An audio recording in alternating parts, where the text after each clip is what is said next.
There will not be a signing ceremony, but the law tells us the way this works, Tyler, is it will be on the books after midnight if the president chooses not to veto the bill. And he's not going to do that, right?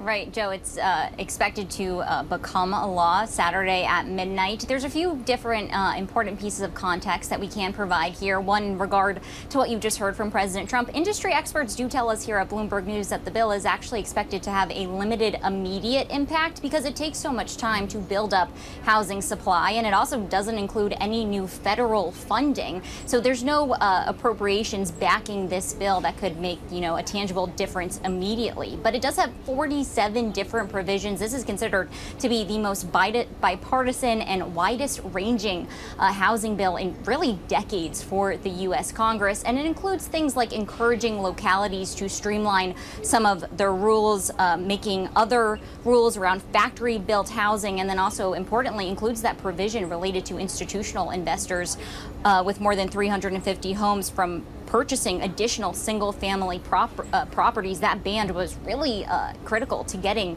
this White House's support. So there are provisions in here that we know both sides of the aisle would like to tout moving forward. You mentioned it passed on a bipartisan basis. Just to put some context there, we're talking very bipartisan. In the Senate, it was 85-5, and in the House, it was 538-32. The thing is, President Trump, as you heard, says that this is essentially a protest vote when it comes to the Save America Act, that voter ID requirement law. But Joe, the thing is, Senate Republicans have repeatedly told this White House the math just isn't there to pass it as it stands. The math also isn't there to change the procedure. You'll often hear President Trump talking about the filibuster, trying to get around that 60-vote threshold. But at this point, there doesn't really seem to be a tangible path, at least before November, for the Senate to get this done. Yeah, he's calling for two things, Tyler, in this very same post. As he said, if the Democrats, or as he writes, Democrats are not working with Republicans, do not allow a positive vote on Save America, then terminate the filibuster, he writes, in all caps, and pass this and every other bill that true Republicans have ever dreamt of. So he wants the Save America Act to be passed. John Thune has made clear they don't have the votes to do that. So as a result, he says, kill the filibuster. John Thune's not prepared to do that either?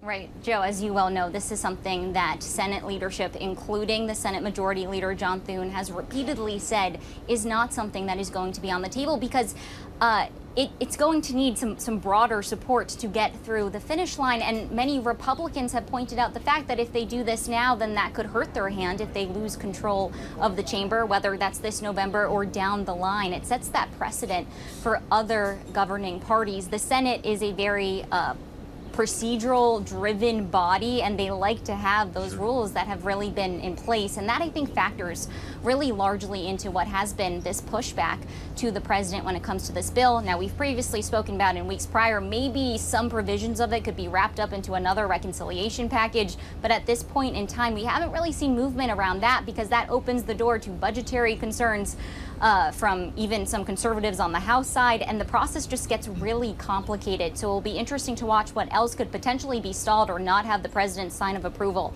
if the Save America Act doesn't actually advance in a more meaningful way without that path clearly laid out at this point.